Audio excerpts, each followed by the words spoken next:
सुप्रभात बच्चों। पिछली कक्षा में हिंदी भाषा के अंतर्गत हमने वचन पाठ पढ़ा था। आपको आशा करती हूँ वह समझ में आ गया होगा। तो बच्चों, आज भी हम हिंदी भाषा विषय ही पढ़ेंगे, लेकिन हम उसको पढ़ने के पहले कुछ वाक्य हैं यहाँ, उस पर गौर करेंगे। आप यहाँ देखें। अध्यापिका ने राशि को पेंसिल से एक चित्र बनाने के लिए कहा।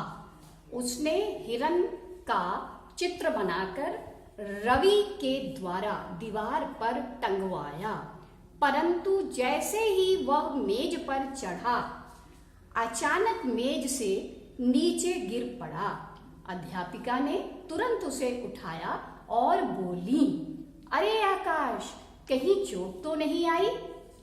तो बच्चों, यहाँ आप शब्द देखें जो रेखांकित शब्द हैं। ने, को, से, के लिए, का, के द्वारा, पर, से, ने, अरे आकाश, ये जो रेखांकित शब्द हैं।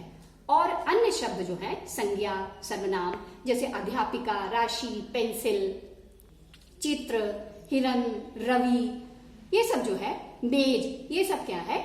संज्ञा शब्द है, वह सर्वनाम है। तो बच्चों, ये जो संज्ञा और सर्वनाम शब्द हैं, इन संज्ञा और सर्वनाम शब्दों का संबंध यहाँ क्रिया पर पड़ रहा है।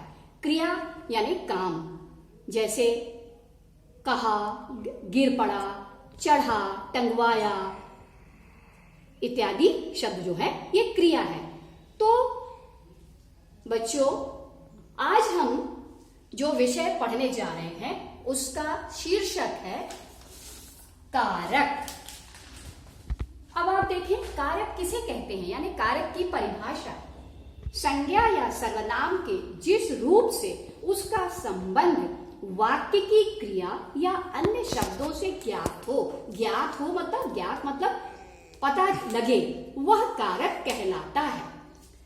कारक के 8 भेद हैं। यहाँ आप देखें, कारक के जो भेद हैं वे विभक्ति चिन्हों के साथ यहाँ लिखकर बताए गए हैं। आप देखेंगे, कर्ता कारक की विभक्ति चिन्ह है ने, कर्म कारक को, कर्म कारक से, के द्वारा, संप्रदान कारक को, के लिए, अपादान कारक से अलग होना, संबंध कारक का, की, के, रा, री, रे, अधिकरण कारक में, पर, संबोधन हे, अरे। बच्चों, यहाँ ध्यान देने की बात है, यानी आप नोट कर लें अपने दिमाग में। यहाँ करण कारक और अपादान कारक जो है, इन दोनों कारकों की विभक्ति चिन्ह जो है से है, लेकिन करण कारक का जो विभक्ति चिन्ह है से, वह है जुड़ने के अर्थ में, और अपादान कारक का जो से विभक्ति चिन्ह है वह अलग होने के अर्थ में। आपको मैं एक उदाहरण के द्वारा समझाती हूँ। करण कारक का जो से है विभक्ति चिन्ह, वो देखें। राम कलम से लिखता है, यानी राम जो लिखने का काम कर रहा है वह कलम से, यानी राम का और कलम का संबंध है। उसके बाद देखिए, अपादान कारक का विभक्ति चिन्ह से अलग होने के अर्थ में। गंगा हिमालय से निकलती है, यानी गंगा जो है वो हिमालय से निकलकर अलग हो रही है। तो आप इन दोनों के विभक्ति चिन्हों को ध्यान से समझें। अब इन्हीं भेदों की परिभाषा, यानी जो कारक के 8 भेद हैं, उनमें से आप देखें कर्ता कारक। कर्ता का अर्थ है काम करने वाला। जैसे उदाहरण स्वरूप आप देखें, नीना ने लेख लिखा। यहाँ काम करने वाला कौन है? नीना। लेख लिखने वाली कौन है? नीना। दूसरा देखें, कर्म कारक। वाक्य में जिस वस्तु या व्यक्ति पर क्रिया का फल पड़े उसे कर्म कारक कहते हैं। जैसे माता बालक को भोजन देती है, यहाँ माता और बालक की बात हो रही है, तो भोजन माता किसको दे रही है? बालक को।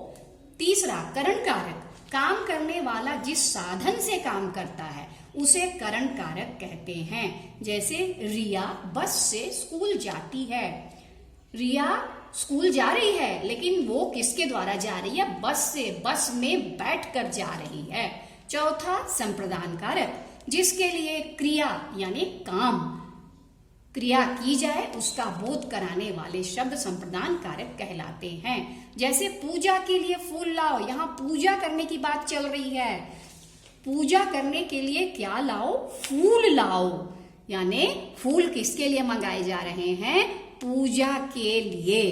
पांचवा अपादान कारक, संज्ञा या सर्वनाम का वह रूप जिससे अलग होने का पता चले उसे अपादान कारक कहते हैं। जैसे पेड़ से पत्ते गिर गए, पेड़ से जो पत्ते हैं वो अलग हो गए हैं, गिर गए हैं।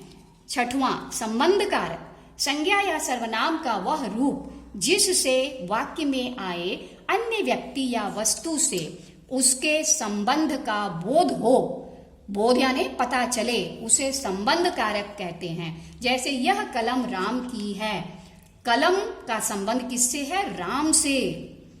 सातवां अधिकरण कारक, संज्ञा या सर्वनाम के जिस रूप से क्रिया के स्थान का बोध हो उसे अधिकरण कारक कहते हैं। यानी काम किस जगह हो रहा है।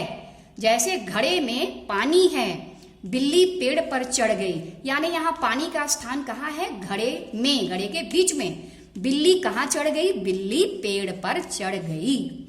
आठवां संबोधन कारक, संबोधन यानी किसी को हम संबोधित करते हैं, पुकारते हैं। जैसे संज्ञा या सर्वनाम के जिस रूप से किसी को पुकारने का पता चले उसे संबोधन कारक कहते हैं।